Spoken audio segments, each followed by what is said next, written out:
ইনি বলছেন যে 5 মাস ধরে ইনি পুরো একদম বিছানায় পড়েছিলেন। ইনি বলছেন ইনি কিছুদিন ধরে বলছে যে এত বুকে যন্ত্রণা হতো যে ইনি একদমই উঠতে পারতেন না, বিছানায় শুয়ে থাকতেন বুকের যন্ত্রণার কারণে। ইনি বলছেন 2 সপ্তাহ হচ্ছে লাগাতার প্রার্থনায় আসেন। আজকে যে মধ্যে ফায়ার প্রার্থনা হয়, প্রথম দিন যেদিন আসেন ইনি বলছেন যে ফায়ার প্রার্থনা পরে কিছুটা সুস্থতা বোধ মনে করেন। তারপরে ইনি লাগাতার 2 সপ্তাহ হচ্ছে প্রার্থনা আসছেন। আজকে প্রার্থনা পর পুরো সুস্থ হয়ে যান, পুরো ফ্রি হয়ে যান। নামে জোর সে তারিফ করি।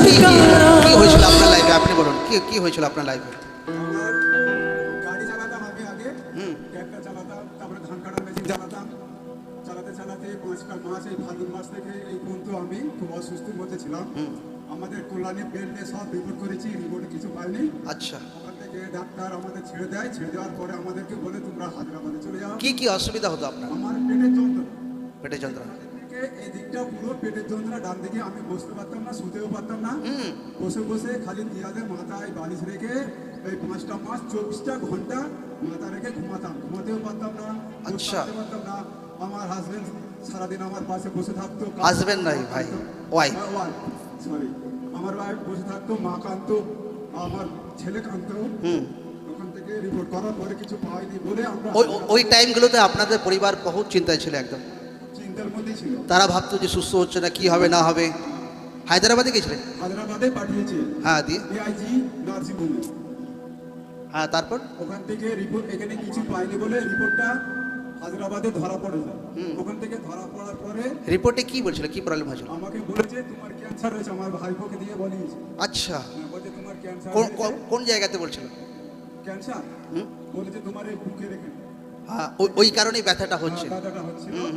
এইবারে ওখান থেকে আমি ভাইপো আমাকে ওখানে 15 দিন থেকে 20 দিন রেখে, আমাদের তখন বিশ্বকর্মা পুজোর মধ্যে ওখান থেকে বাড়ি আসার মতন আর কোনো লাইন ছিল না। লাস্টে জাহাজে করে, হাওয়াই জাহাজে করে ওখান থেকে বাড়ি এলাম। বাড়ি এসে আমি খবর পেয়ে আমি এখানে এসেছি মন্দিরে দিয়ে। আজকে কতদিন হচ্ছে প্রার্থনায় আসেন? প্রার্থনা 3টে রবিবার হচ্ছে, এখানে এসেছি। 3টে রবিবার হচ্ছে।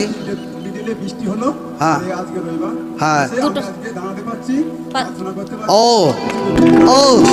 कमाल हो गया है, कमाल हो गया तेरी हजूरी में, कमाल हो गया, कमाल हो गया है, कमाल हो गया तेरी हजूरी में, कमाल हो गया। আপনি এখানে দাঁড়াতে পারতেন না ঠিকঠাক করে? ইনি বিছানায় পড়ে থাকতেন। আপনি এখানে এসে শুয়ে থাকছিলেন? আচ্ছা, এখন আর হেলা যেতে হচ্ছে না, ফ্রি রিপোর্ট আছে স্যার? হ্যাঁ, আমি আজকে খুবই ভালো, আজকে দাঁড়াতে পারছি, প্রার্থনা করতে পারছি, সবকিছু। সত্যি বলছেন? একদম সত্যি বলছি। কেউ ব্রেন ওয়াশ করে দেয়নি তো? কেন কে করবে? হালেলুয়া, বলে ভাই ব্রেন ওয়াশ করে দিয়েছে, ব্রেন ওয়াশ করে দিয়েছে। আরে সচ্চা কোনোদিন লুকিয়ে থাকবে না, প্রভু যিশু জীবিত নাম। আমেন। যাও চেক করো, এরপর চেক করো, লোকেরা চেক করে দেখো যে সত্য আছে না মিথ্যা আছে।